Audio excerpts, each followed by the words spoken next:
De la même façon que les trois petits cochons restent la référence technique, tristement, pour encore beaucoup d'individus, que ce soit de l'assureur au contrôleur technique, à l'architecte, au maître d'ouvrage, etc.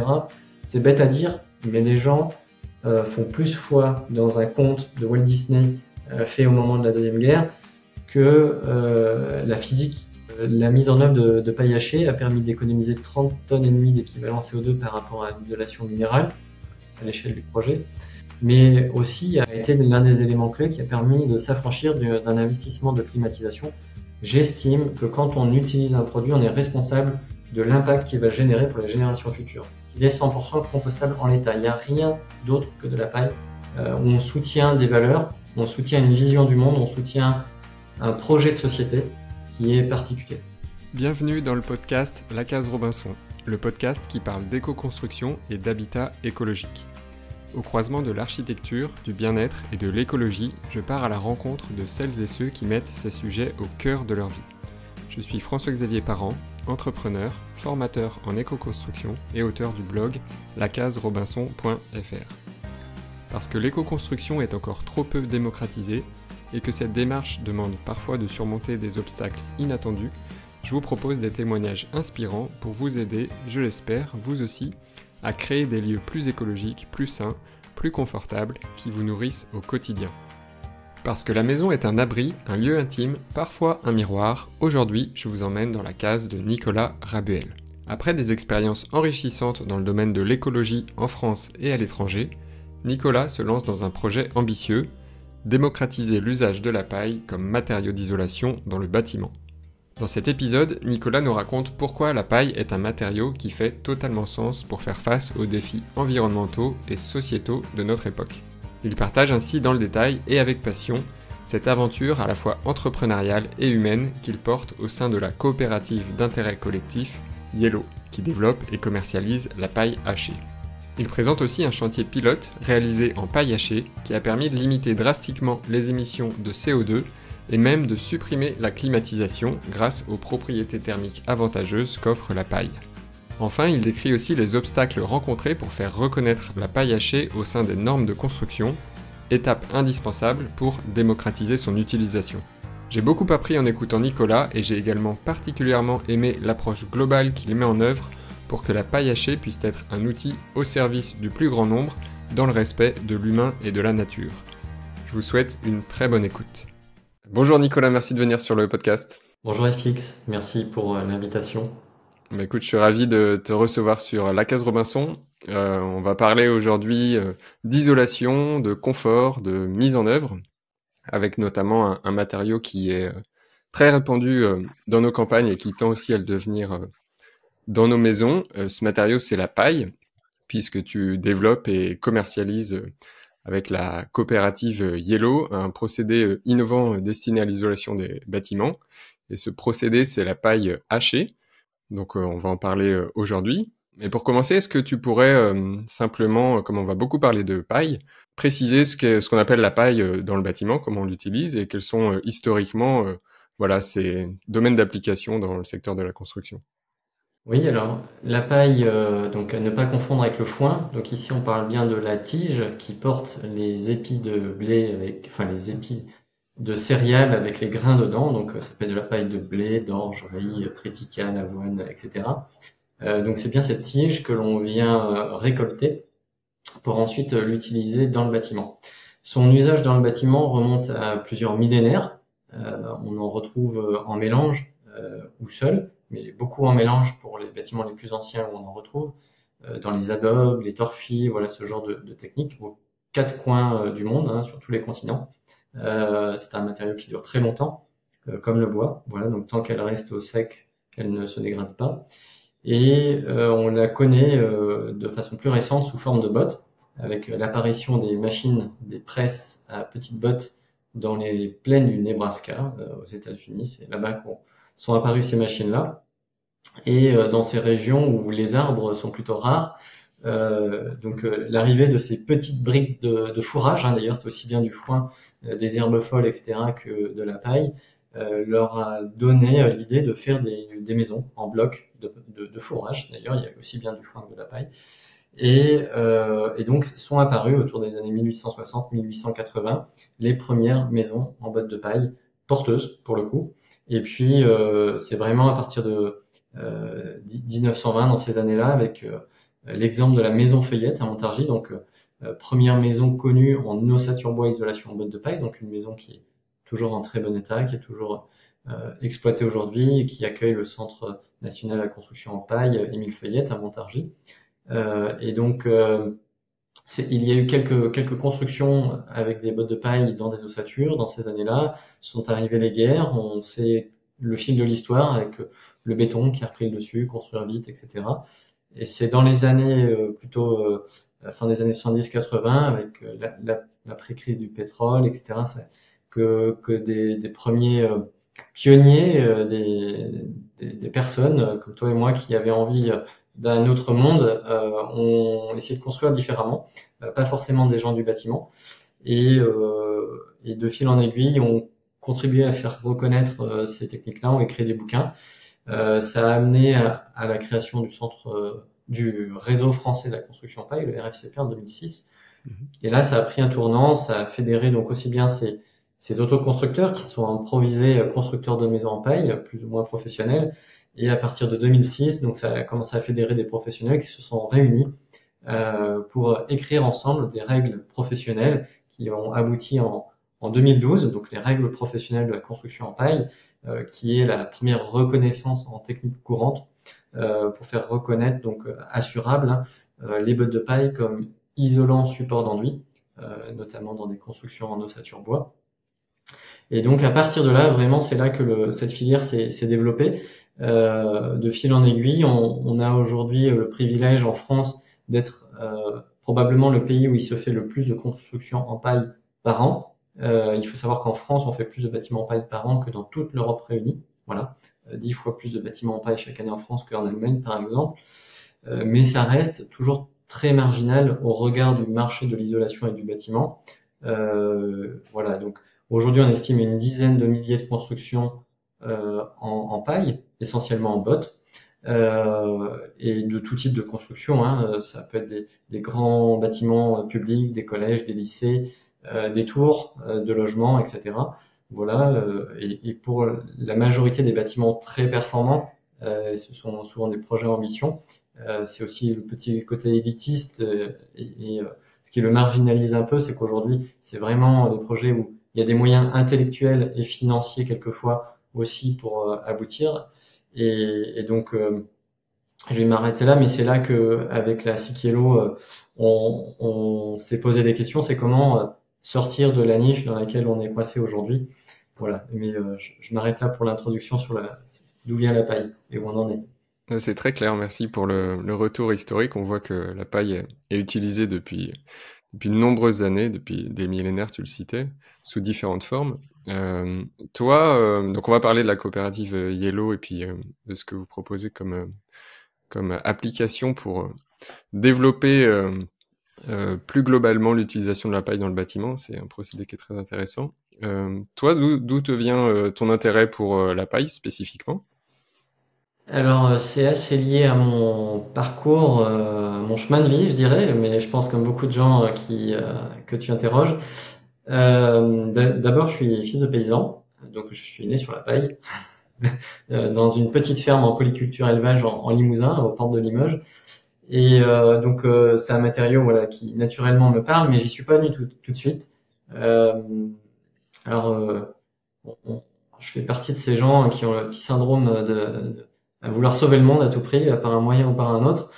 Et donc j'ai commencé voilà par voyager, chercher des moyens de contribuer à rendre ce monde meilleur, d'abord dans l'agriculture, puis après les énergies renouvelables, et toujours dans cette quête-là, j'ai fait la rencontre de la construction paille lors d'un séjour à Tamera, un éco-village au Portugal, qui à l'époque réunissait un grand nombre de constructions en paille, et il me semble probablement le plus gros bâtiment en paille porteuse de l'époque, qui était leur salle des fêtes, qui l'est toujours d'ailleurs. Et ça m'avait un peu fasciné, et dans la foulée, quelques mois après, je rencontre avec Bleton le réseau français de la construction en paille, donc c'était en 2013, avec des présentations super intéressantes, et là je me suis dit mais bien sûr c'est super pertinent. Bon, après, je suis parti en Inde, à Auroville, voilà, où j'ai eu l'occasion de bosser sur un projet de construction d'un éco-village, de coordonner des recherches sur le photovoltaïque pour le gouvernement. J'étais dans ce domaine-là à l'époque, etc. Et, euh, et donc de me faire ma culture de fil en aiguille. Et en fait, l'Inde, ça a été le déclencheur. Donc au début, je pensais voilà que c'était vraiment ces pays-là qui avaient besoin de notre aide, nous, les occidentaux, etc., pour se développer. Et en fait, là-bas, quand on leur parle de construction paille, d'énergie renouvelable, etc., ils n'ont aucun a priori, contrairement à ce que l'on vit au quotidien ici en Europe, en France surtout. Et ils adoptent massivement tout de suite des solutions. Voilà, si il y en a, on leur fait une réponse d'ingénieur, une solution technique viable, ils passent pas par 50 000 questions. Et je me suis rendu compte qu'ils allaient beaucoup plus vite dans leur transition parce qu'ils ont tout à construire et ils le font déjà avec des standards que nous on a du mal à adopter. Et donc c'était nous qui devons nous regarder de plus près et enclencher les changements, parce que c'est nous aussi, à notre échelle par habitant, qui polluons beaucoup plus et qui avons un impact beaucoup plus négatif. Et donc je me suis posé la question, quels sont les meilleurs moyens d'avoir un impact positif, de contribuer à ma petite échelle pour rendre ce monde meilleur. On sait que le transport a un impact énorme sur l'environnement, sur nos modes de vie, etc. Mais avec des possibilités de changement très très lents, on le voit, les grandes transitions ne sont jamais qu'on remplace un problème par un autre, hein, la voiture thermique par la voiture électrique, etc. On passe toujours pas plus au vélo, au transport doux, etc. Ça va mettre des siècles. Voire ça sera peut-être sous la contrainte, peu importe. L'agriculture, surtout industrielle, etc., qui a aussi un impact assez néfaste, la déforestation, l'industrie à moindre échelle, le numérique qui est en train de prendre de l'ampleur. Bref, tout autant de sujets à traiter, mais donc le deuxième dans la pile, c'était quand même le bâtiment et celui qui semble être le plus accessible pour avoir un impact rapidement. Donc comment avoir un impact positif dans le bâtiment? Enfin en tout cas moi ce que j'ai identifié, d'abord les isoler pour réduire les consommations d'énergie, etc. Mais ensuite comment on construit ces bâtiments. Voilà. Et c'est là que en faisant le tour des solutions et des options, bah, la paille est apparue comme une évidence. Et voilà pourquoi je suis là aujourd'hui et que je m'implique depuis maintenant un peu plus de 10 ans. Toute mon énergie et mes ressources dans cette belle filière et ce matériau très prometteur. On va en parler. Joli parcours, plein de sens.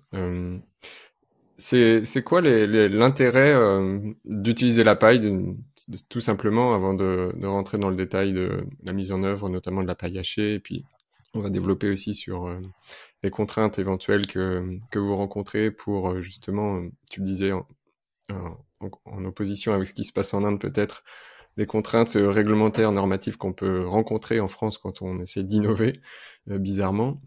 Mais plus généralement, c'est quoi les intérêts d'utiliser la paille dans le bâtiment et peut-être aussi quels sont les inconvénients? Tu en as cité un au début.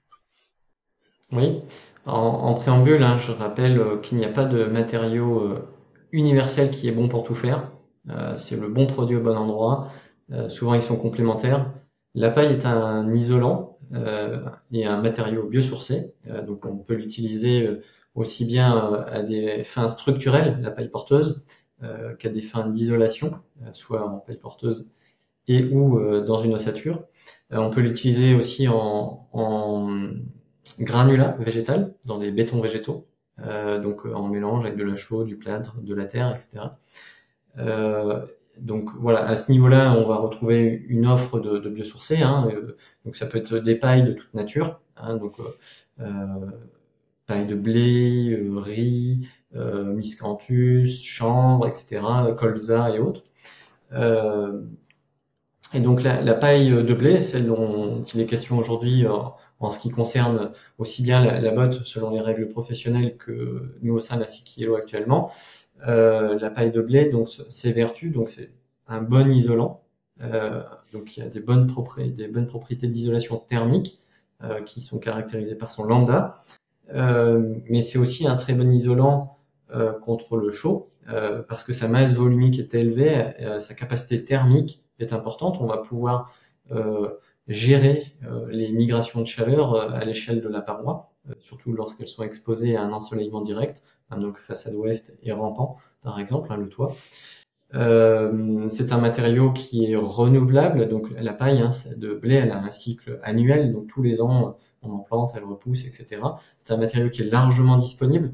La ressource en paille, déjà là, c'est-à-dire on a juste à la prendre. Enfin, après, c'est tout l'enjeu de structurer une filière, mais le matériau en lui-même, du fait que l'on cultive du blé pour récolter du blé, je ne connais personne, j'ai encore jamais vu quelqu'un qui plante un grain de blé pour récupérer de la paille.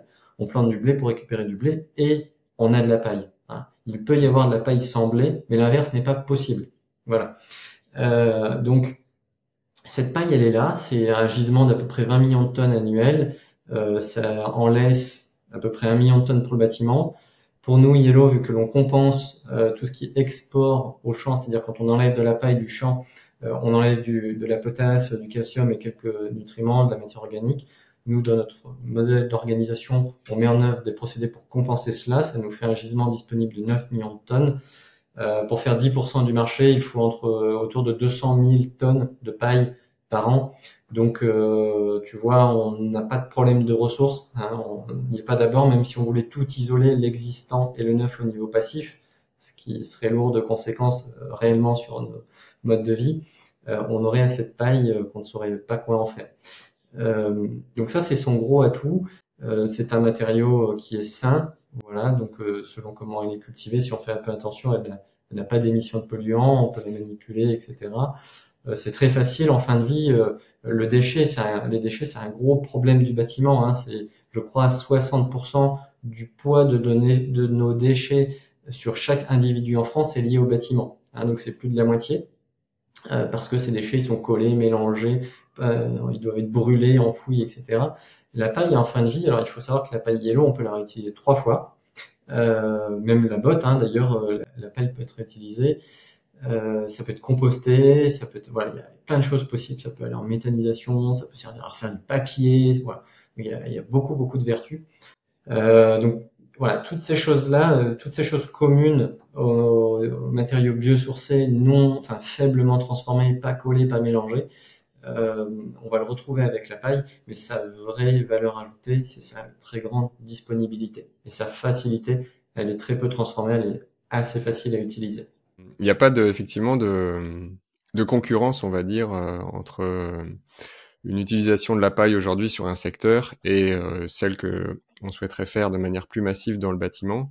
Aujourd'hui, on produit suffisamment de paille en France. Alors, je ne sais pas quelle est la situation dans les autres pays, peut-être que tu peux l'évoquer aussi, si tu la connais, mais on produit suffisamment de paille en France qui est aujourd'hui non utilisée pour pouvoir utiliser cette ressource dans le bâtiment sans créer de concurrence, de compétition entre des filières et du coup potentiellement des hausses de prix liées à cette compétition.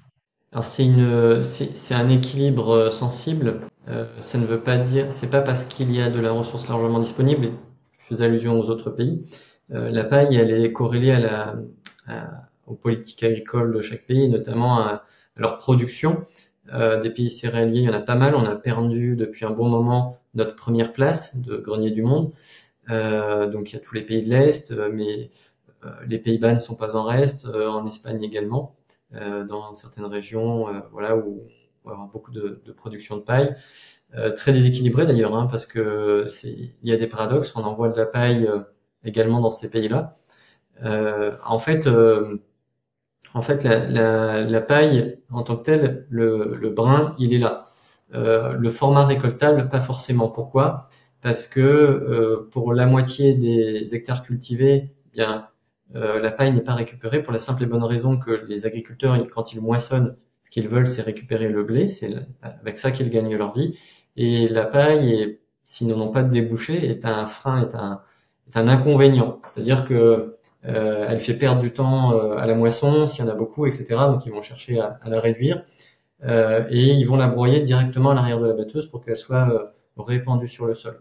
Et de mettre en place de la collecte, etc., ça nécessite de structurer tout ça. Et dans les grandes plaines céréalières qui sont très éloignées des zones d'élevage, eh bien, il n'y a pas forcément les entreprises spécialisées qui ont investi dans les presses, etc. Donc là, on parle de problématiques de filière. Et à contrario, là où je vis, en Limousin, c'est une terre d'élevage où on a beaucoup de champs de pâturage, mais très peu de cultures, de grandes cultures. Et donc, il y a un déficit très local en paille. Et donc, l'enjeu, il va être d'organiser des productions là où on a de l'excédent en paille, on n'a pas de concurrence d'usage. Bon, je ne vais pas rentrer dans le détail, mais on travaille aussi à des modes de compensation, c'est-à-dire que nous, on collecte toujours plus de paille que nécessaire pour la transformation. On fait aussi bourse de sécurité pour l'élevage. En même temps, nos coproduits sont donc faits par nos agriculteurs, sont comprimés en granulés, ce qui remplace très efficacement la paille en litière, etc., de façon beaucoup plus accessible, c'est plus facilement compostable et autres. Donc, de cette façon-là, on annule aussi les concurrences d'usage avec les éleveurs sur certains territoires. Mais la problématique, comme bien souvent, elle est organisationnelle. Les ressources sont là, comme pour d'autres filières, y compris géosourcées, mais la problématique, c'est d'organiser tout cela. Ok, merci pour l'explication. On va développer un peu comment la coopérative Yellow s'organise justement pour tout ça. Juste avant, est-ce que tu peux préciser les inconvénients qu'on peut rencontrer avec la paille aujourd'hui? Tu parlais du contact avec l'eau, de l'humidité tout à l'heure en introduction. On a tous aussi un peu l'image des trois petits cochons avec la maison en paille qui brûle. Ça revient souvent quand on parle de paille à des personnes qui sont pas forcément familières avec le matériau. Qu'en est-il par rapport à ce risque potentiel d'incendie et puis d'autres inconvénients qui pourraient être liés à l'utilisation de ce matériau? Alors les risques, alors les deux principaux, c'est l'eau et le feu, selon moi. Allez, j'en mettrai un en haut de la pile. C'est la culture. Celui-là, c'est le premier risque. C'est-à-dire ceux qui ont tout fait mieux que tout le monde, qui n'ont pas besoin de se former, voilà, qui font n'importe quoi. C'est le premier risque. Parce qu'en réalité, 95% des cas où il y a des désordres, c'est celui-là. C'est l'humain. C'est le premier risque. Parce que le matériau lui-même, si on l'utilise correctement, comme tous les autres, il y a très peu de risques. Mais voilà, le premier risque, c'est l'humain. Sa réticence à se former, à se poser des questions. Voilà, il y a peut-être aussi, moi qui ai aussi vécu et travaillé en Allemagne, on a une grosse différence culturelle en France sur l'approche, le monde du bâtiment par rapport à l'Allemagne, où l'Allemagne, c'est plutôt des bons élèves, ils se recyclent régulièrement, ils se remettent en question, ils sont évalués, etc. Bon, c'est pas forcément ce qu'on rencontre dans le secteur du bâtiment en France. Donc, c'est peut-être aussi pour ça qu'on a autant de sinistralité, etc. Mais, allez, même dans 99,9% des cas, le désordre, il est d'origine humaine, erreur humaine, pas lié au matériau. Voire accidentelle, hein, bien sûr, catastrophe naturelle, etc. Donc, ensuite, l'eau, eh bien, c'est un biosourcé. C'est à la fois une de ses qualités et un de ses défauts, c'est-à-dire que s'il est mouillé, au-delà de 90% d'humidité permanente, il va se décomposer. C'est un atout en fin de vie. Dans la durée de vie du bâtiment, c'est dommage. Mais bon, cela dit, il faut savoir que s'il y a plus de 98% d'humidité dans le matériau en application dans le bâtiment, il y a gros désordre. Le bois autour va pas aimer, tout le reste non plus.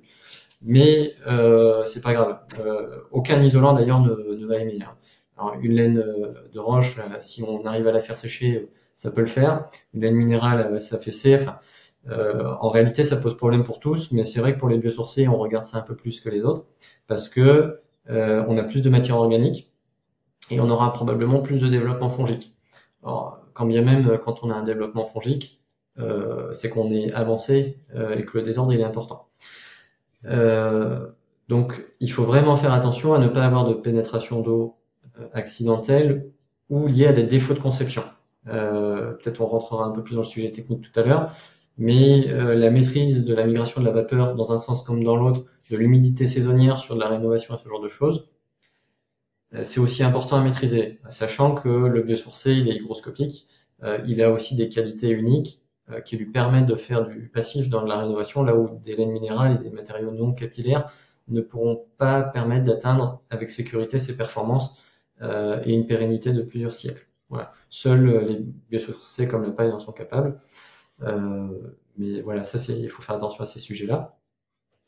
Donc l'humidité, on va faire attention, particulièrement en phase chantier, lorsqu'il y a des intempéries, que l'eau ne rentre pas dans les murs, etc. C'est une généralité, mais voilà, la paille n'échappe pas à la règle, il faut faire attention à ça. Ensuite, le feu, selon le format de la paille, Alors, c'est un matériau qui brûle ou plutôt qui se consume quand elle est comprimée. Alors, en botte, c'est comme essayer de faire brûler un dictionnaire, donc ça va pas brûler facilement, ça va se consumer tout doucement.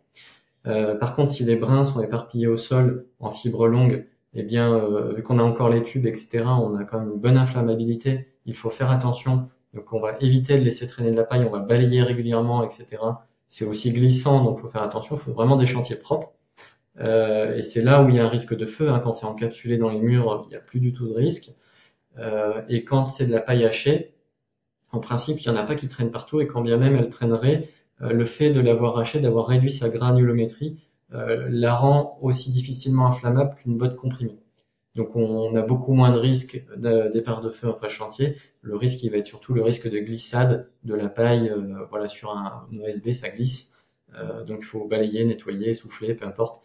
Euh, donc voilà, mais c'est un isolant, que ce soit dans le cas de la botte, dans un mur ou de la paille hachée, c'est un isolant qui est classé E, donc c'est pas incombustible. Donc on va l'encapsuler si on a des exigences feu à tenir, derrière des plaques de plâtre, des enduits, etc., pour lui apporter ces résistances. Comme je le citais tout à l'heure, il a un très bon coefficient de déphasage thermique, ce qui joue aussi en cas d'incendie, ça va protéger les structures. Hein. La sécurité des personnes, etc. Donc, il y a des choses qui sont assez contre-intuitives. On est à un niveau de maturité très bas dans nos filières bois biosourcés, où on est en train de découvrir aussi hein, des qualités contre-intuitives, c'est-à-dire que oui, ça brûle, mais ça protège mieux du feu, parce que ça protège mieux les ossatures, ça protège mieux du passage de température en cas d'incendie, notamment un feu de forêt, etc. Ça va mieux protéger ses occupants que d'autres matériaux dits incombustibles. Donc, il y a encore beaucoup d'évolution culturelle de nos filières pour mieux appréhender ces questions-là, qui sont des vraies questions à ne pas négliger, mais à aborder avec beaucoup de rigueur et de sérieux, car soit elles peuvent mettre en danger les personnes, soit au contraire, si on l'aborde correctement, ça peut apporter de la sécurité supplémentaire par rapport à des solutions réputées incombustibles. Ouais, à ce propos, sur le risque incendie, j'avais entendu, quand je faisais des réunions à l'époque avec le SDIS, le service incendie pour réaliser des bâtiments, que finalement les bâtiments en paille et en bois, les pompiers entre guillemets aimaient bien parce qu'ils connaissaient bien le temps de combustion de ces matériaux-là. C'était assez lent, c'était assez continu, et voilà, ils pouvaient anticiper un peu ce qui allait se passer, alors que par exemple sur des bâtiments en ossature métallique, euh, ils avaient plus de mal à anticiper les choses parce que tout d'un coup, la structure métallique, elle peut, une fois qu'elle atteint un niveau de température très élevé, ben, elle casse et tout s'effondre d'un coup, alors que sur un bâtiment en ossature bois, il y a, il y a une combustion qui est plus linéaire, qui permet d'un peu mieux appréhender le risque. Donc c'est intéressant effectivement que tu signales aussi cet aspect-là. Bah écoute, je te propose qu'on parte sur le sujet de la paille hachée.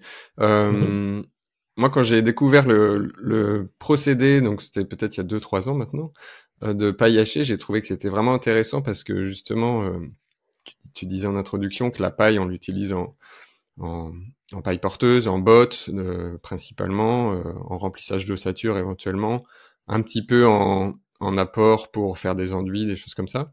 Mais en termes d'isolation, notamment en milieu urbain, là où je travaille principalement, utiliser de la paille en milieu urbain, c'était très compliqué parce que apporter des bottes de paille pour de la rénovation en milieu urbain, ça n'a pas forcément de sens. Donc ce dispositif de paille hachée, pour ça, était très intéressant. Est-ce que tu peux nous le présenter, nous dire en quoi ça consiste, et après on développera un petit peu sur la coopérative Yellow. Donc cette paille hachée, c'est de la paille de blé actuellement. On travaille à d'autres pailles, hein, je crois qu'on en parlera tout à l'heure. Mais donc c'est des grosses bottes. Donc c'est-à-dire qu'on va récolter de façon rapide et efficace. On va optimiser le transport aussi hein, entre le champ et l'usine. Donc l'usine, c'est quoi? C'est un atelier de transformation. C'est du matériel qui à la base est destiné au monde rural pour faire la paille hachée pour l'élevage qu'on a adapté, on a fait monter un petit peu les standards. Hein, on est passé de standards agricoles à standards un peu plus industriels, fabricants d'isolants. Tout ça, c'est maîtrisé et porté par nos sociétaires agriculteurs. Et donc ces grosses bottes, elles viennent d'un rayon actuellement de moins de 20 km autour. Donc le site de production, il est dans une forêt, dans un bois qui est lui-même entouré de champs. Et ça vient de tout autour, un rayon de 20 km. Donc c'est des grosses bottes qu'on va passer dans un process. Donc on va retirer les ficelles, donc il y a plus de ficelles. Elles repartent, elles font une boucle, elles partent en recyclage, elles reviennent, et ainsi de suite.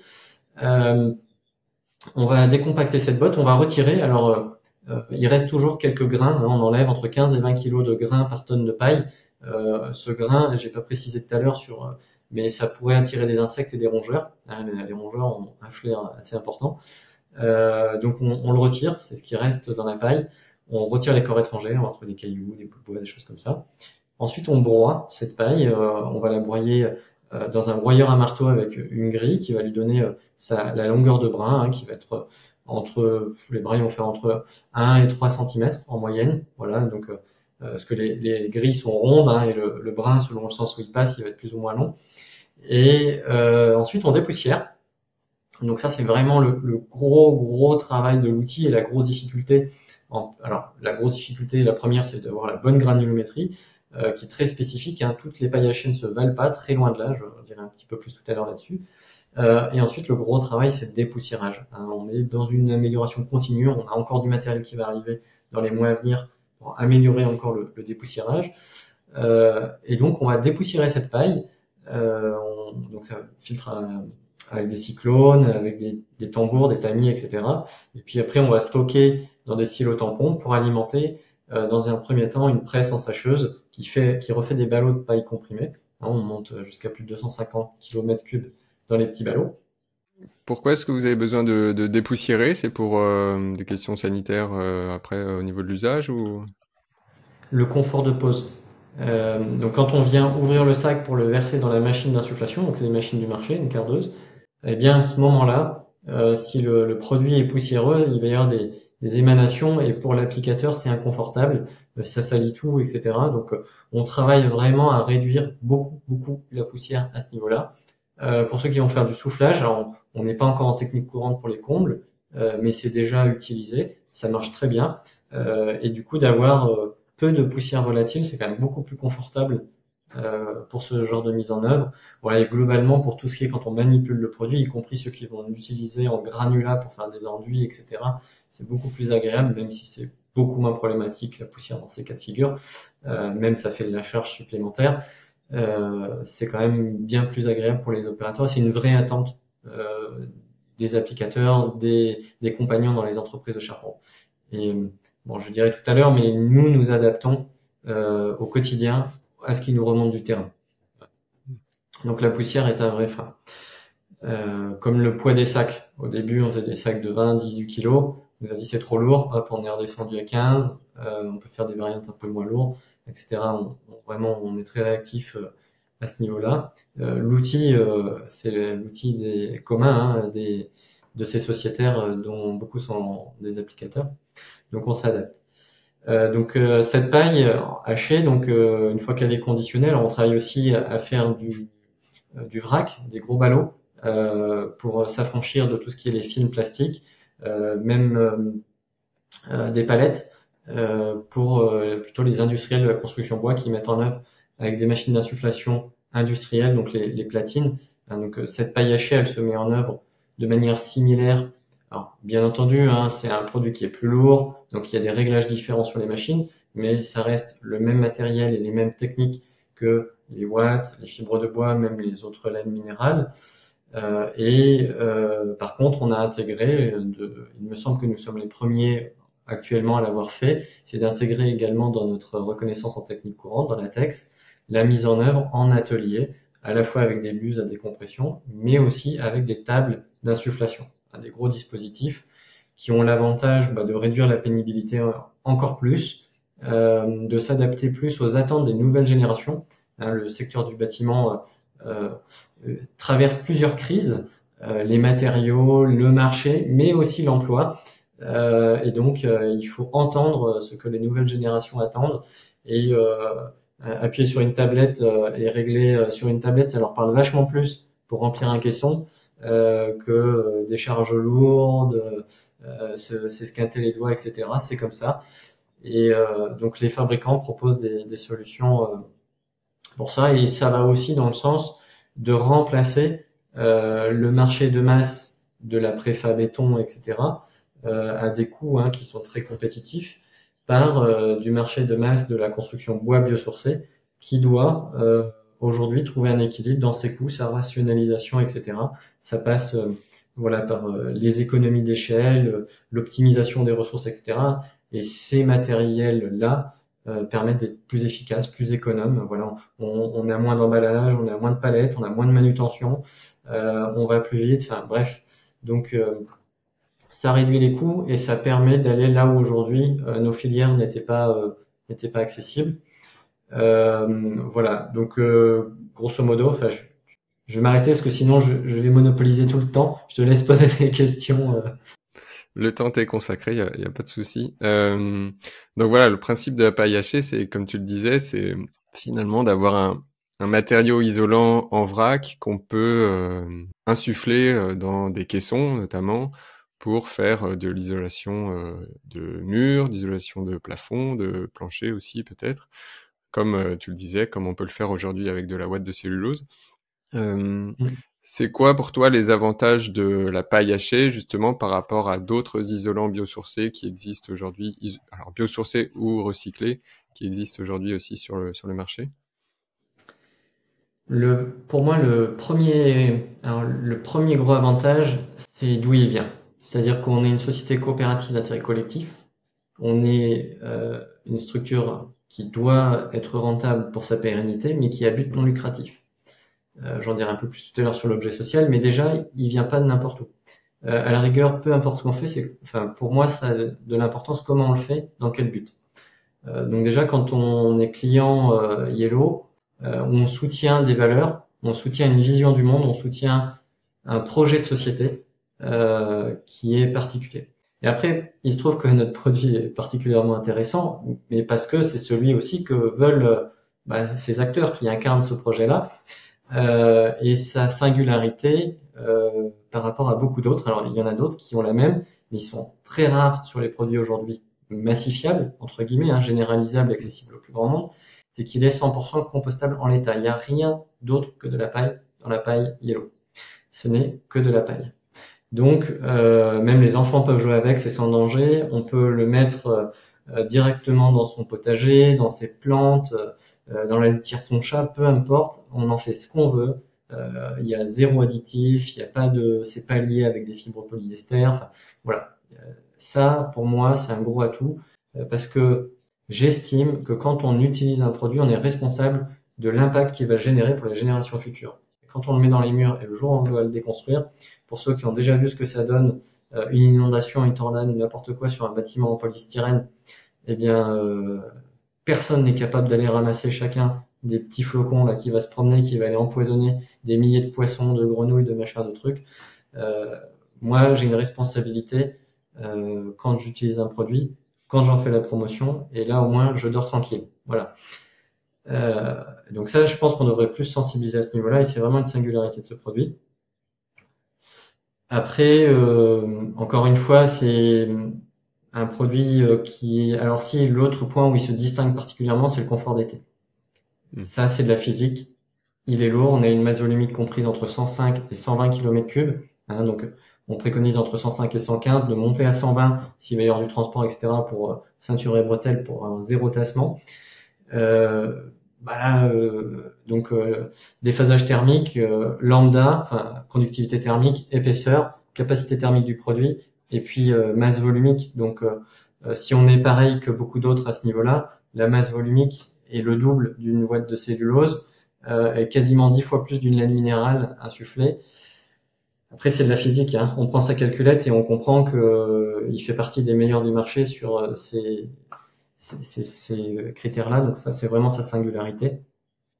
Il y a un gros avantage, c'est que c'est du vrac. Alors ça, comme la Watt, comme les chaînes vote en vrac, etc. Et c'est d'ailleurs la raison qui m'a vraiment motivé à pousser et à monter ce projet. C'est pour pouvoir faire de la réhabilitation en secteur urbain. Il se trouve que j'ai deux rénovations pilotes en secteur sauvegardé, en secteur historique à Limoges. du bâti, un qui a plus de 500 ans et l'autre qui a 300 ans, c'est du colombage. Et je voulais avoir une continuité capillaire et rénover au niveau passif avec de la paille.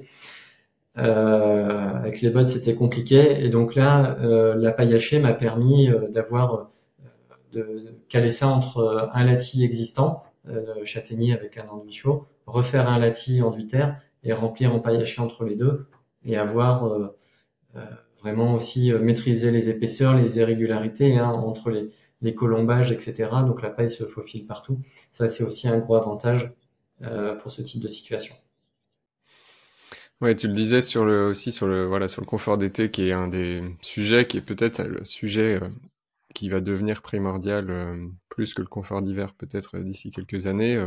Mm. La paille pour ça c'est très intéressant lié à sa masse volumique qui est 2 fois plus importante que les autres isolants biosourcés, tu le mentionnais.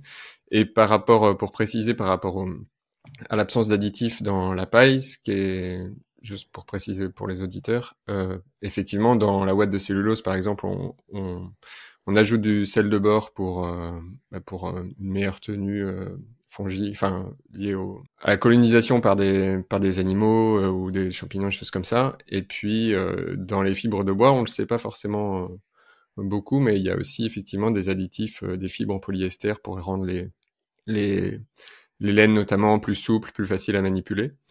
Et l'avantage voilà, comme tu le citais, de la paille, c'est que là, pour le coup, il n'y a pas d'additif. Donc c'est aussi plus simple pour les personnes qui manipulent le produit et qui sont pas exposées au moment de la mise en œuvre à des additifs qui peuvent être nocifs pour les personnes qui les manipulent. Tout à fait. On peut parler de la coopérative, tu l'as un petit peu mentionné. Déjà, quelle est l'origine du mot Yellow? Et puis, tu as déjà un petit peu précisé comment ça fonctionnait, mais si tu peux rappeler quel est le principe de la coopérative et comment ça fonctionne. Alors, bon, le mot Yellow ne veut rien dire. Je suis anti-acronyme, anti-truc, voilà, compliqué, etc. Donc, l'idée était d'avoir un nom court, un nom propre, euh, comme un prénom, euh, qui soit facile à retenir, qui en même temps génère de l'imaginaire. Donc, Yellow, phonétiquement, ça sonne comme jaune en anglais. Jaune, on associe la paille. C'est proche de hello, mot d'ouverture, de bienvenue, etc. Et c'est venu un petit peu comme ça dans le brainstorming. On a beaucoup travaillé donc collectivement sur la recherche de noms, etc. Et ça se passe souvent comme ça, pouf, ça arrive. Et donc c'était voilà une idée et ça a été adopté par les autres. Puis ça tombait bien parce que c'est très court comme nom. Le nom de domaine était dispo. Alors on est une coopérative donc on a un .coop. Il y a aussi plus de choix à ce niveau-là. Mais voilà donc ça va pas plus loin que ça pour le nom. Et ensuite, c'est une coopérative, une société coopérative d'intérêt collectif, c'est-à-dire que sa gouvernance est incarnée par la somme des individus qui constituent son capital social. Une personne égale une voix, peu importe le montant. Notre capital social, notre les catégories de sociétaires sont les suivantes. Nous avons donc les agriculteurs, qui sont ceux qui vont produire la paille et la transformer, donc les producteurs. Nous avons la catégorie de ceux qu'on appelle les clients, ça va être aussi bien les charpentiers, les entreprises, etc., qui vont acheter pour mettre en œuvre, que nos sociétaires négoces, distributeurs de matériaux écologiques, qui vont l'acheter pour la redistribuer en diffus, parce que on ne commercialise, on est en train de mettre en place ce réseau-là, on ne souhaite pas commercialiser en direct, en diffus, mais passer par des distributeurs dont c'est le métier, qui font ça bien mieux que nous. Ensuite, nous avons les prescripteurs, donc ça va être les bureaux d'études, les architectes, etc., qui vont prescrire la solution dans leurs opérations. Nous avons les partenaires. Les partenaires, ça va être les entreprises qui ne font pas partie des précédentes catégories. On va retrouver des fabricants de membranes, par exemple. On en a des bien connus. Fabricants d'enduits également, qui est en Dordogne. On va retrouver les centres de formation comme les compagnons. On va retrouver pas mal de structures comme celle-ci, aussi des bailleurs sociaux, des promoteurs, même un assureur. Voilà. Ensuite, on va avoir les partenaires financiers. C'est ceux dont l'objet social est d'apporter des finances. Donc, on va avoir le Crédit Agricole et la Banque des Territoires, la Caisse des dépôts, hein, qui sont sociétaires et soutiens. On va avoir les salariés. Les salariés, comme dans une SCOP, sont également sociétaires de leur employeur, de la structure qui les embauche. Et enfin, on va avoir les soutiens. Donc, c'est toutes les personnes morales, les personnes physiques, pardon, qui ne font pas partie des précédentes catégories. Donc, ça peut être des salariés de des structures avec qui on travaille, des sympathisants, etc. Donc, aujourd'hui, ça représente un peu plus de 130 personnes qui sont réunies autour d'une charte de valeurs et derrière un objet social, hein, un objet social qui est incarné par deux missions. Donc, d'abord, relocaliser l'économie sur les territoires ruraux, hein, redistribuer la richesse sur les territoires ruraux, et ce, en proposant une isolation qui soit réellement écologique et généralisable. Voilà, ça, c'est la mission. Ça, c'est notre mission, c'est notre vision. C'est nourrir cet intérêt-là et soutenir tout ce qui soutient cet objectif. Et le modèle économique est le moyen, mais pas le but, pour atteindre cet objectif. À la différence des entreprises classiques, dont l'objectif est lucratif, générer un maximum de résultats, ou une start-up, hein, le but est d'augmenter au maximum sa valorisation pour en tirer un maximum de cash. On n'est pas du tout là-dedans.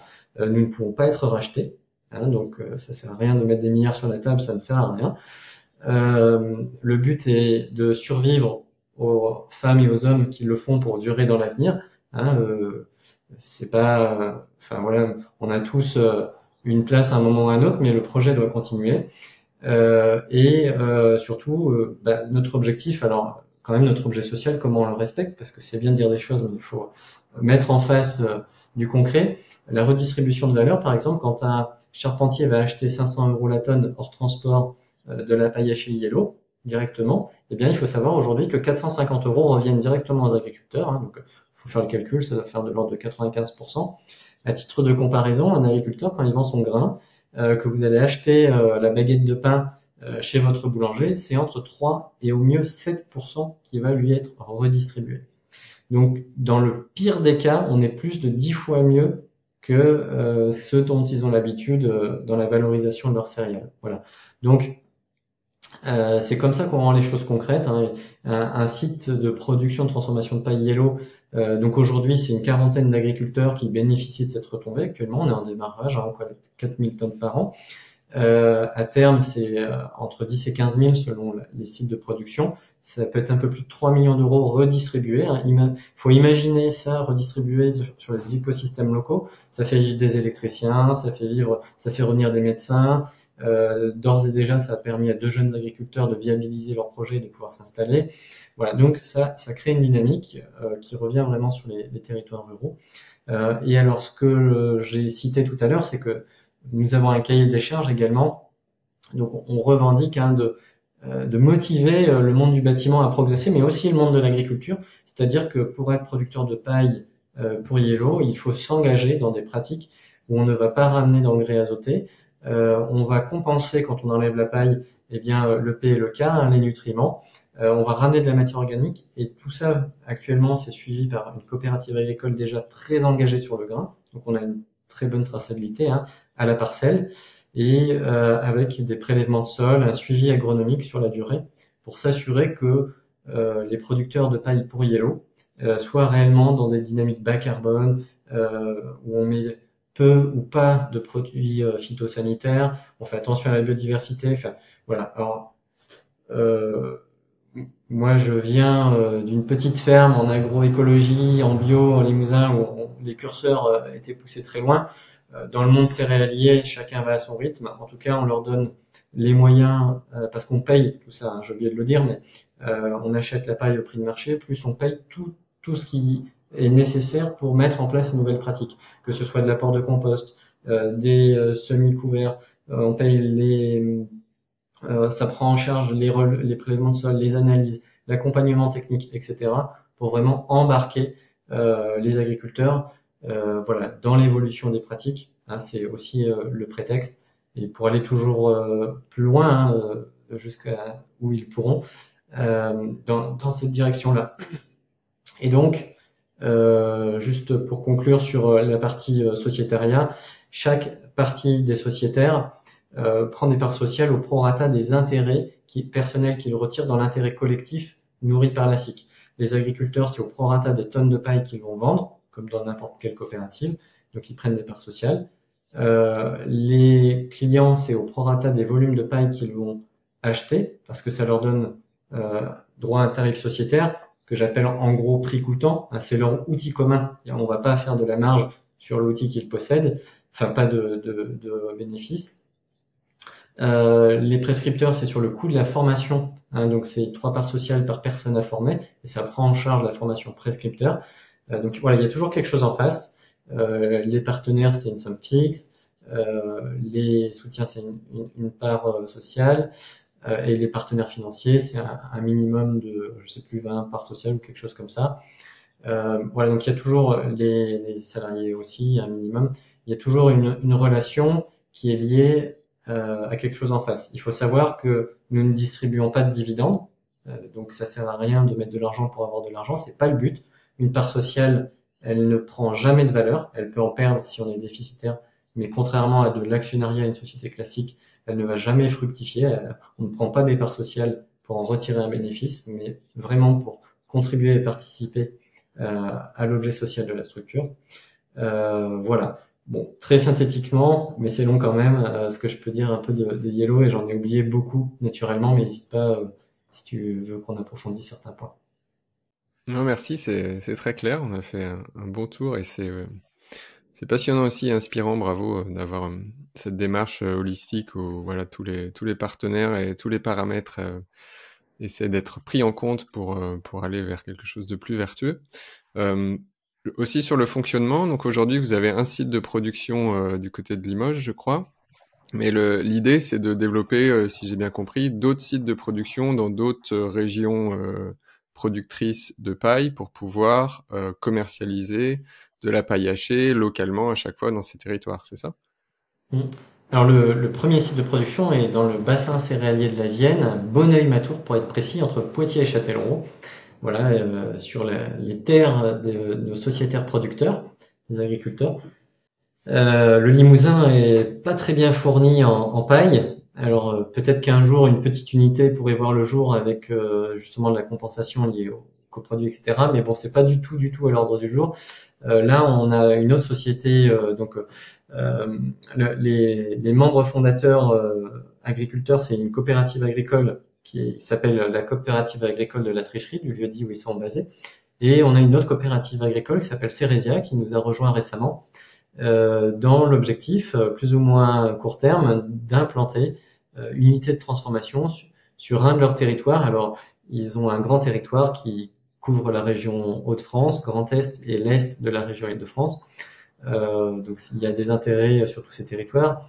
Avant de mettre un autre site en place, que ce soit sur ces territoires-là, mais on a également des territoires à l'étude du côté de Dijon, en Normandie, en Mayenne, aux portes de la région parisienne dans l'Eure, etc. Mais avant de déployer d'autres sites, il faut que l'on fasse monter en cadence suffisante le site de Bonneuil-Matour pour être à l'équilibre, et également travailler avec les écosystèmes complets. Donc, bien entendu, tout ce qui est CCI, région, ADEME, DREAL, chambre d'agriculture, mais aussi FFB, CAPEB, ordre des architectes, acteurs du bâtiment, les clusters, etc., des territoires où de futures lignes doivent s'implanter, parce que nous ne fonctionnons pas en franchise. C'est pas nous qui allons aller comme des prédateurs sur les territoires, poser des lignes et imposer notre façon de penser. C'est l'inverse. C'est les territoires qui s'approprient l'outil. C'est un outil de développement économique territorial, un outil de valorisation pour les matériaux paille, et c'est les territoires qui viennent nous chercher.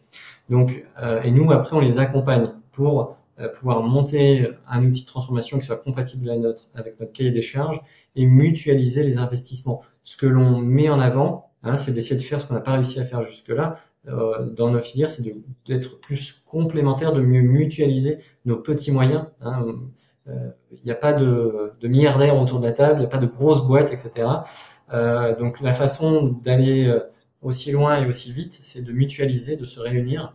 1 plus 1 égale 3 dans notre modèle. Voilà, on casse un peu les codes. D'ailleurs, on donne tort à certains dictons qui disent qu'à plusieurs, on va plus loin mais moins vite. Nous, on va plus loin et plus vite. Voilà. Donc, mais ça, c'est de la méthodologie. Donc, c'est ça que l'on amène, la méthodologie. On amène le cahier des charges, le savoir-faire pour faire un outil qui permettra de faire une paille qui respecte le cahier des charges pour avoir latex et ne pas avoir à réinvestir. Hein. C'est quasiment 1,5 million pour avoir un latex de K et c'est pas fini. Il y a la céramique qui vient derrière, il y a les autres connaissances en technique courante, il y a l'accompagnement, il y a la formation. Hein, j'ai pas précisé, mais on ne commercialise qu'aux professionnels qui sont certifiés. Ça veut dire qu'ils ont suivi les 2 jours de formation à la mise en œuvre, qu'ils ont réussi l'examen et la formation est nominative. Chacun a un petit diplôme avec son nom, date de naissance et un numéro de certificat. C'est une obligation de présenter cela pour débloquer les achats, que ce soit en direct auprès d'Yellow ou des négoces. Donc voilà, on accompagne tout ça pour sécuriser le développement sur les territoires, avec aussi des études de FESA, la méthodo. On fournit tout et c'est les territoires qui portent et qui en profitent. Voilà, on mutualise et nous, voilà, ça enrichit pas de capital ou autre chose comme ça. C'est vraiment un outil au service des territoires. Ouais, tu parlais de mutualisation et t'évoquais le fait que vous aviez engagé tout un tas de démarches réglementaires et normatives pour faire approuver finalement la performance de l'isolant paille hachée tel que vous le commercialisez pour pouvoir l'utiliser et le généraliser dans le monde de la construction pour qu'on puisse y rattacher un lambda, une conductivité thermique, etc. Et aussi pouvoir décrire des techniques de mise en œuvre qui soient réputées fiables. Est-ce que tu peux nous parler un petit peu de ce parcours un peu du combattant, je crois, enfin en tout cas je pense de ce que je peux entendre dans ces sujets-là, de proposer un nouveau matériau sur le marché finalement dans le secteur de la construction, même si c'est un matériau qui semble très vertueux, biosourcé et que ça va dans le sens des réglementations qui se mettent en place au fur et à mesure et des ambitions environnementales que l'État souhaite porter. C'est quand même compliqué de commercialiser un nouvel isolant sur le marché, quoi. Il y a quand même aussi de la concurrence qui doit jouer un petit peu, peut-être un peu de lobbying pour freiner ce genre d'initiatives qui peuvent prendre des parts de marché à d'autres matériaux. Alors oui, c'est un gros sujet. Je vais essayer d'être assez synthétique parce qu'on pourrait faire un podcast que sur ça. Alors tout d'abord, peut-être démystifier. Donc non, nous on n'a pas du tout subi de pression de lobbying. Au contraire, même des encouragements et du soutien. Voilà, d'autres grands groupes. Donc j'avoue, hein, et mea culpa à ceux avec qui j'étais un peu dur dans ma jeunesse et mon passé un peu plus militant. Mais aujourd'hui, en réalité, les challenges, ils sont pas là. On est plutôt, en tout cas avec tous les gros qui font aussi du biosourcé, on est plutôt dans une logique d'entraide et de soutien. Et ça, ça illustre aussi peut-être aussi un des gros freins qui sont ceux de nos filières elles-mêmes, c'est-à-dire que notre première montagne à gravir, c'est soi-même. C'est la limite de notre culture, de nos connaissances et de nos croyances. Et en fait, maintenant qu'on a les pieds, que nous avons les 2 pieds dans le cambouis, la mission de faire reconnaître en technique courante un matériau aux côtés d'autres fabricants, je me rends compte que les enjeux, voilà, c'est pas forcément les freins que les bâtons que peuvent nous mettre dans les roues les autres. En ce moment, dans le monde du biosourcé, c'est plutôt l'inverse, on s'entraide et ça fait plaisir.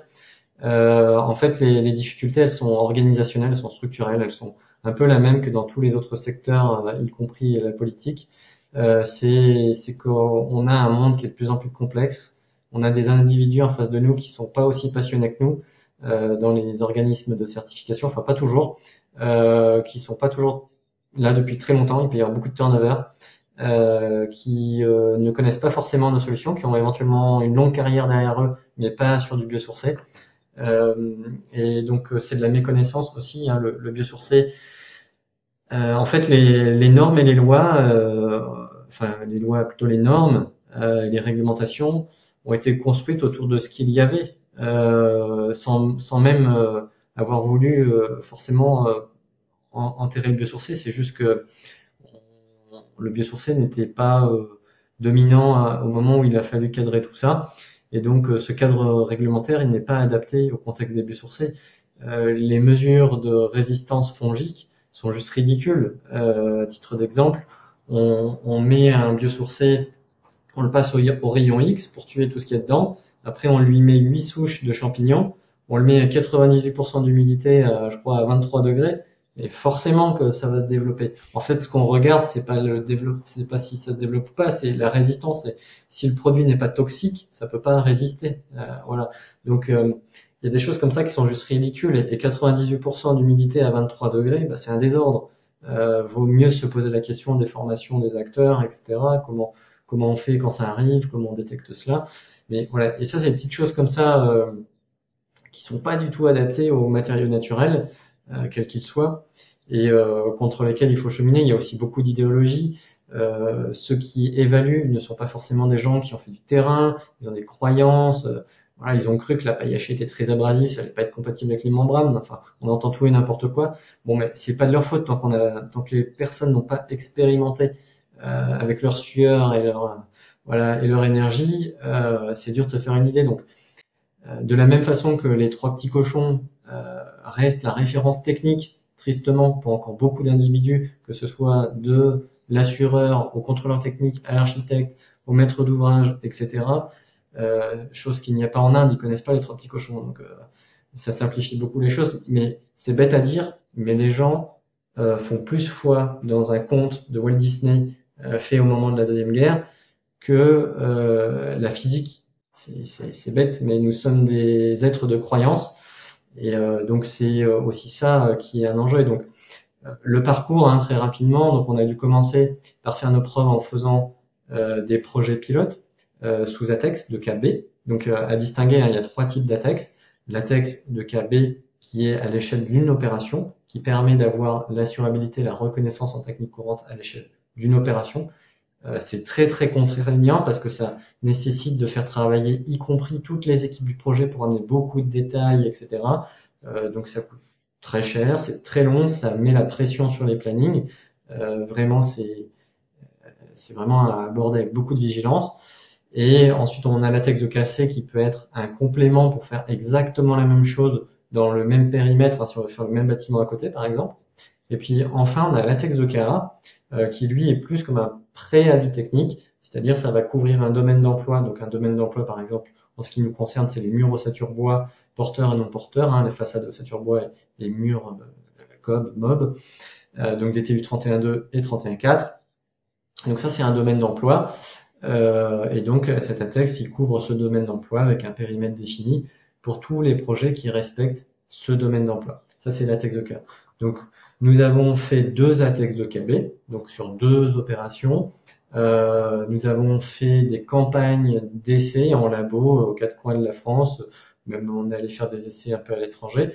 Ce qui a permis de nourrir ce besoin de connaissances, hein, et d'une certaine façon, c'est normal. Il faut démontrer la faisabilité du produit. On a dû aussi faire beaucoup d'essais en atelier chez nous pour essayer tout un tas de produits.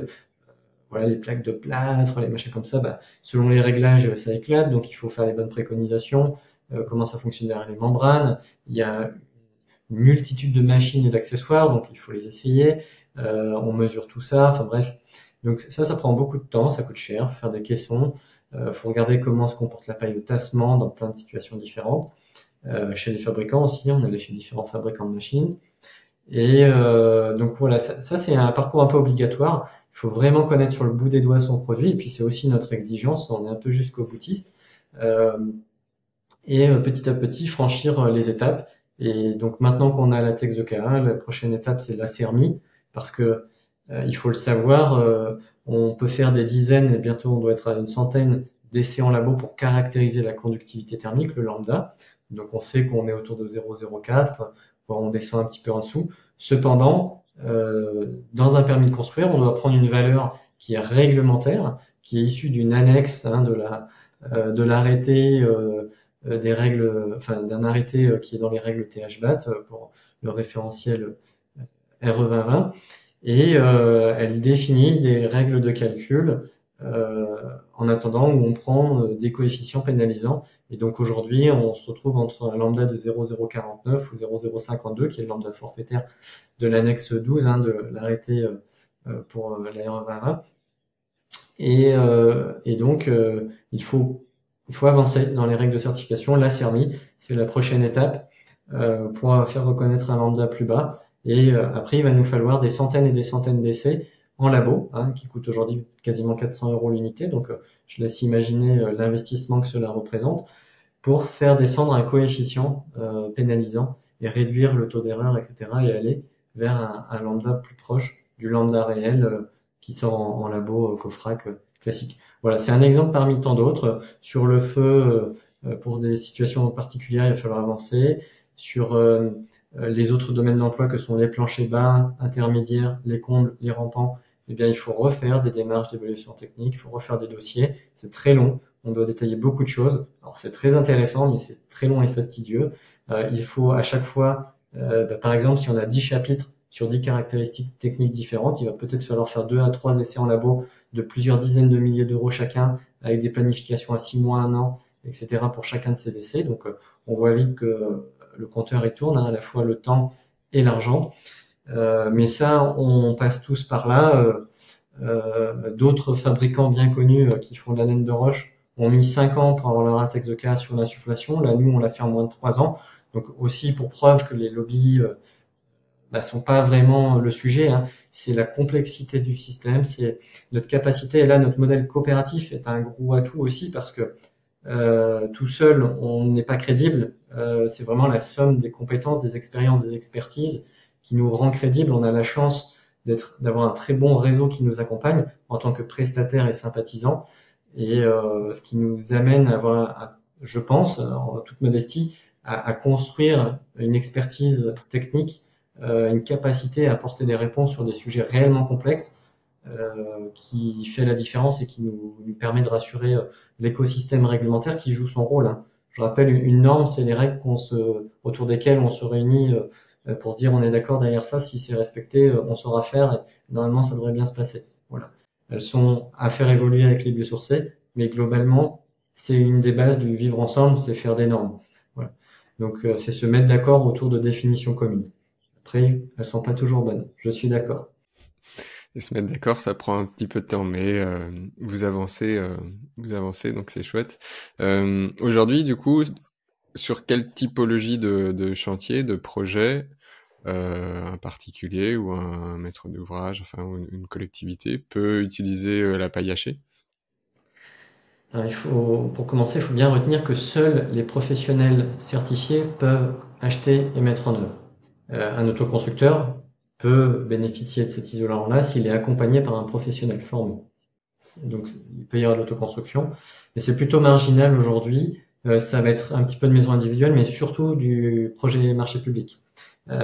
Collège, lycée, école, centre de loisirs, restaurant universitaire, puis aussi des grands ensembles, bâtiments de bureaux, logements HLM, logements collectifs, les ZAC, etc. Donc on a plusieurs projets en R+11 en cours, pas mal de marchés publics, des grands ensembles de plusieurs milliers de mètres carrés. Voilà, donc c'est une solution qui a l'avantage d'être facilement accessible et adoptable par les entreprises de construction bois. Voilà, de la même façon qu'ils vont commander des palettes d'un isolant, ils peuvent commander celui-là. S'ils ont déjà les machines, ils sont nombreux aujourd'hui, voire même les machines. Nous, on en a acheté 3 pour les mettre à disposition des entreprises, des machines qui vont bien. Les réseaux de négoce sont en train de s'équiper aussi. On facilite aussi l'acquisition de machines pour les réseaux de négoce, pour vraiment avoir une facilité d'accès. C'est vraiment ça le sujet. Il faut entendre les entreprises. Elles ont, comme je disais, plusieurs crises sur le dos. C'est aussi diriger une entreprise. Bon, tu sais ce que c'est, mais c'est lourd, c'est des risques, c'est des charges, c'est du stress permanent. Est-ce que demain j'aurai tous mes gars et mes femmes qui travaillent pour que le projet puisse avancer comme il faut, ou est-ce que au contraire il va en manquer d'eux? Est-ce que ça ils vont bien vouloir le faire? Parce qu'aujourd'hui, autant il y a 10 ans c'était le patron qui disait ce qu'on mettait en œuvre, autant aujourd'hui ce qui nous remonte c'est que c'est les salariés qui choisissent le produit qu'ils utilisent. S'ils n'ont pas envie de toucher un produit, ils y touchent pas. Et ils plantent tout. Voilà, ça change aussi beaucoup. Donc, il faut vraiment entendre tout ça. Et donc, c'est ce qu'on essaye de faire. C'est que on essaye de faire en sorte que de lever à chaque fois qu'on nous pose une problématique, de trouver une solution pour que ce soit le plus en phase avec ce dont tout le monde a envie. Voilà, alors c'est pas adapté à tout. La solution technique n'est pas miraculeuse non plus. La paille c'est lourd, donc ça ira pas dans des combles sur du placo par exemple, parce que ça on sera au-delà des 18 kg par mètre carré. Enfin, ouais, ça reste un produit qui est pas incombustible, donc il y a des cas où sur le papier on n'a pas le droit, voilà, peu importe comment ça se comporte en vrai. Mais partout où on peut apporter des solutions pour rendre la vie plus simple et faire des projets plus qualitatifs et avec plus de valeur aussi, hein, c'est une certaine fierté. Voilà, on ne fait pas de très peu de communication, c'est nos sociétaires, les clients, les acteurs qui communiquent le plus sur le produit. C'est aussi ça le modèle. Voilà. Donc il faut être à la hauteur en face. Est-ce que tu peux nous présenter un chantier un peu représentatif qui te vient en tête, dans lequel vous avez utilisé la paille hachée? Alors je pense à notre premier projet sous Atex, qui était une belle opération, donc un restaurant universitaire, donc des années 60-70, donc une vraie passoire thermique, qui était isolée donc en isolation thermique par l'extérieur, en ITE, sur 2 niveaux, donc avec de l'ITE fabriqué sur site au rez-de-chaussée et de la FOB, façade ossature bois préfabriquée, à l'étage, remplissage sur site. Ce projet, alors c'est une belle opération, j'invite tout le monde à prendre connaissance, hein. C'est le restaurant universitaire du Crous Champlain à Poitiers, qui est dans le livre de la communauté de la frugalité heureuse et créative, qui a été primé à de nombreux égards. Et donc où la mise en œuvre de paille hachée a permis d'économiser 30 tonnes et demie d'équivalent CO2 par rapport à l'isolation minérale à l'échelle du projet, mais aussi a permis, aux côtés d'autres solutions de maîtrise du confort d'été, a été l'un des éléments clés qui a permis de s'affranchir d'un investissement de climatisation qui se serait élevé à plus de 300 000 euros, donc plus de 3 fois le coût du lot façade. Voilà. Et donc juste le choix de l'isolant, en fait, il a été amorti, mais plus que 100 fois le surcoût. C'était peut-être 10 000 euros par rapport à l'aide minérale à l'échelle du projet. Là, ça a permis d'économiser plus de 300 000 euros parce que les qualités techniques du produit permettent de s'affranchir d'une clim. Et puis les équipes du projet, on adore les faire témoigner parce ils ont vraiment pris beaucoup de plaisir à utiliser ce matériau. Ils en sont très fiers. Il y a pas longtemps, ils me disaient qu'ils mettaient nos t-shirts parce qu'on pendant la formation, on leur donne des t-shirts pour jouer au foot, etc. Et voilà, pour faire de la pub. Et donc voilà, je suis assez fier d'avoir ces retours-là et ils sont fiers, c'est des acteurs du territoire, ils sont à Châtellerault à côté du site de production, ils connaissent les paysans qui produisent la paille, donc voilà, ça vient de chez eux, ils ont fait leur bureau avec aussi d'ailleurs, notre paille, donc il y a une forme de, voilà, c'est ça qui compte en fait, le produit qui soit top, c'est bien, mais il y a aussi tout ce qu'il y a autour, ce côté communautaire, les valeurs, et voilà, le fait que euh, ça nourrit aussi leur territoire et ça, ils sont sensibles. Ouais, c'est une belle expérience et aventure humaine aussi dans l'utilisation de ce matériau et la promotion de ce matériau. Je mettrai les liens dans les notes de l'épisode pour les différentes ressources que tu as citées. On a fait un bon tour, on arrive un peu vers la fin de ce podcast. Une question que je pose à tous les invités, c'est à quoi ressemble pour toi ta maison idéale?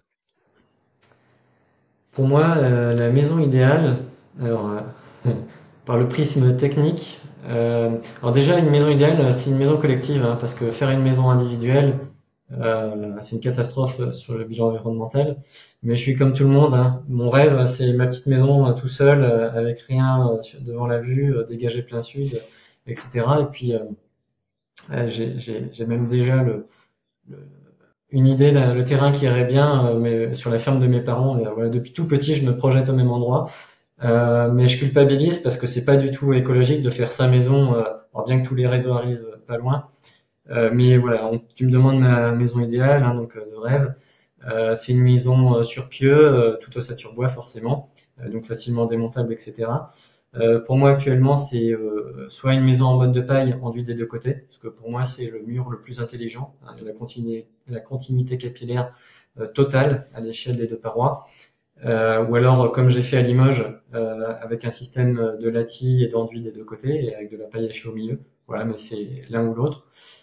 Et en gardant la performance thermique, parce que elle doit être autonome également, au plus faible impact possible. Hein, donc bioclimatique, le principe de Earthship. Sur la chaîne, il y a eu une bonne présentation de ces solutions.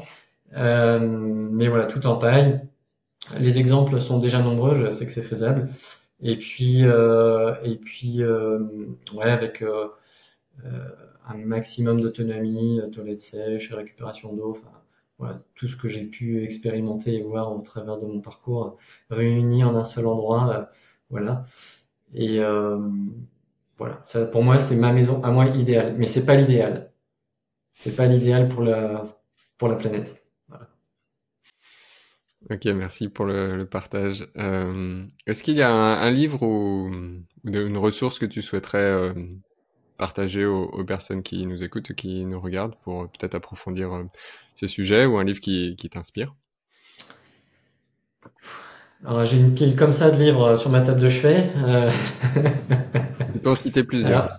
En permanence. Je dirais, les lectures, c'est quelque chose qui nous accompagne tout au long de la vie, selon là où on en est, au moment où on en est de son parcours de vie, etc. Qui m'a accompagné, enfin qui m'a un peu initié, c'est L'Alchimiste de Paulo Coelho. Globalement, je trouve les Paulo Coelho assez inspirants. Bon, il y a les Gounel aussi, enfin tous les livres qui touchent un peu au développement personnel. Parce que mine de rien, ce dont on parle, ça a beaucoup à voir avec le développement personnel, l'introspection, voilà. Enfin, soyons déjà des êtres meilleurs, hein, des meilleures versions de nous-mêmes pour faire un meilleur monde. Et, euh, et donc, je dirais que ensuite, sur le côté technique, des lectures que je trouve très très bien, c'est toute la collection pro des éditions Intervivantes, l'isolation écologique, l'isolation phonique et acoustique, l'isolation en paille, le passif, enfin bref, toute cette collection-là, elle est très très bien. Enfin, personnellement, je la trouve très très bien. Je lis aussi beaucoup de thèses, parce que ce qu'il faut bien avoir en tête, enfin je pense, c'est que ce dont on parle, c'est nouveau. Donc il y a assez peu d'ouvrages, et en fait, beaucoup se trouvent encore dans les tiroirs des labos, malheureusement. Ça a du mal à remonter. Et si vraiment on veut creuser le sujet, il faut aller gratter dans les thèses, il faut aller voilà, chercher tout ça, lire les articles. Et puis plus récemment, vraiment le côté coopératif, etc., des livres qui m'inspirent beaucoup. Reinventing Organization de Frédéric Laloux. Là dernièrement est arrivé sur le haut de la pile de ma table de chevet un livre de Jérémy Caron. Alors j'ai oublié le titre, mais le cerveau est pas fait pour être productif, ou je sais pas quoi, quelque chose comme ça. Tout ce qui tourne autour de la neuroscience, des collectifs. Voilà, j'ai un paquet de bouquins aussi sur tout ce qui est le la gestion des collectifs. Malheureusement, j'ai oublié j'en ai trop, j'ai un peu oublié les titres. Mais voilà, toutes ces choses-là pour aller un peu dans la trajectoire. Mais encore une fois, chacun a son chemin de vie, et les bouquins sont des guides pour nous accompagner dans son chemin de vie. Et voilà, je dirais un peu pour ceux qui m'accompagnent. Bon, puis il y en a beaucoup, beaucoup depuis le temps. Mais voilà. Merci pour cette liste. Je mettrai les liens aussi de ceux que tu as évoqués dans les notes de l'épisode pour les personnes qui veulent aller les consulter. Est-ce que tu as une citation ou un mantra qui te vient à l'esprit, qui te guide au quotidien pour mener les projets, notamment de Yellow? Allez, j'aime beaucoup les citations, et c'est un peu une caisse à outils. J'ai le droit d'en citer plusieurs?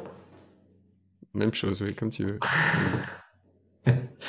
Bon, alors, il y en a même deux qui m'inspirent beaucoup. Et d'ailleurs, j'en ai inspiré le nom d'une SCI que j'ai fait avec des copains. Et le mantra, c'est l'exemple n'est pas le meilleur moyen de convaincre, c'est le seul. Et ça, c'est Gandhi qui le dit. Donc, d'abord faire, montrer l'exemple, et après le reste suivra. Il en a dit un autre, peut-être que j'écorche, mille excuses pour lui. Soyez le changement que vous voulez voir dans le monde, ou que vous voulez que le monde soit. C'est quelque chose comme ça. Je trouve ça aussi très important. Moi, j'en ai un. Alors, je sais pas si je l'ai entendu quelque part ou s'il m'est venu comme ça, mais c'est que je trouve important et que je répète aussi. C'est de faire honneur au savoir de ceux qui nous ont précédés, les anciens, en ayant quand même la décence d'apprendre les enseignements qu'ils ont tiré de leurs expériences pour ne pas reproduire les erreurs et de faire honneur à cela en essayant de faire mieux. Voilà. Ça, je pense que ça fait du bien de se le rappeler que il faut déjà regarder ce qui a été fait avant de vouloir réinventer l'eau tiède. Et puis le dernier, je dirais, pour moi c'est une quête, c'est d'essayer de toujours atteindre la meilleure version de soi-même. On ne fait jamais d'erreur, on apprend. Et voilà. Donc pour ça, c'est une philosophie qui est importante, je trouve, pour moi. Merci pour tes citations. Avant de se quitter, où est-ce qu'on peut orienter les personnes qui veulent en savoir plus sur Yellow, sur la coopérative, sur où te contacter toi? Alors, pas me contacter moi parce que il y a peu de chances d'y arriver. Mais voilà, ou par mail via le contact@yellow.com et voilà, on essaiera de répondre. Mais sinon, surtout, le site internet est une première base d'entrée. On communique pas mal sur LinkedIn. Voilà, on met un peu d'actu sur LinkedIn. Et puis on a un formulaire de contact. Après, on se répartit au sein de l'équipe en fonction des questions. Voilà, alors faut pas hésiter, hein, et c'est très précieux, on aime bien le contact. Et puis on nous retrouver sur les événements, voilà, voir euh, là où on est, puis s'inscrire à la lettre d'info. Alors on n'en fait pas beaucoup, hein, 2, 3 maxi par an. Mais c'est aussi un moyen d'avoir un petit peu d'actu. Et puis bien entendu, de venir prendre part à l'aventure en devenant sociétaire, c'est le meilleur moyen d'être au plus proche de nos activités. Parfait, je mettrai le lien aussi dans les notes. Écoute, merci beaucoup Nicolas pour ce long témoignage, ce long partage et ces explications à la fois techniques et inspirantes sur la paille, sur le procédé de paille hachée. C'est une démarche, une innovation que j'apprécie beaucoup. Donc j'espère que ce podcast participera modestement à son échelle à diffuser un petit peu cette information. Et je te dis à bientôt et je te souhaite le meilleur pour la suite. Eh bien, merci beaucoup FX, bravo pour ton podcast et au plaisir. Merci beaucoup d'avoir écouté cet épisode. Vous pouvez retrouver toutes les références mentionnées par mon invité dans les notes de l'épisode, ainsi que des compléments pour approfondir ces sujets dans la rubrique podcast sur le blog lacaserobinson.fr. Si cet épisode vous a plu, vous pouvez le soutenir en le partageant autour de vous, en vous abonnant et en mettant un avis 5 étoiles sur votre plateforme d'écoute. Ça me fera très plaisir et ça permettra au podcast d'être plus visible pour m'aider à accueillir de nouveaux invités. Si vous voulez aller plus loin dans vos projets de création d'habitats plus écologiques, plus sains et qui vous inspirent, sachez que c'est mon métier de vous y aider. Je propose différentes formules d'accompagnement, du coaching à la formation en ligne, et je suis sûr qu'une d'entre elles est faite pour vous. Si malgré tout vous n'y trouvez pas la formule qui vous parle, contactez-moi pour que nous puissions créer ensemble l'accompagnement idéal qui vous aidera à concrétiser vos projets. Vous retrouverez toutes les informations sur le site de la Case Robinson. Sur ce, n'oubliez pas de vous abonner, de partager cet épisode autour de vous, et je vous dis à très vite pour une nouvelle conversation sur la Case Robinson.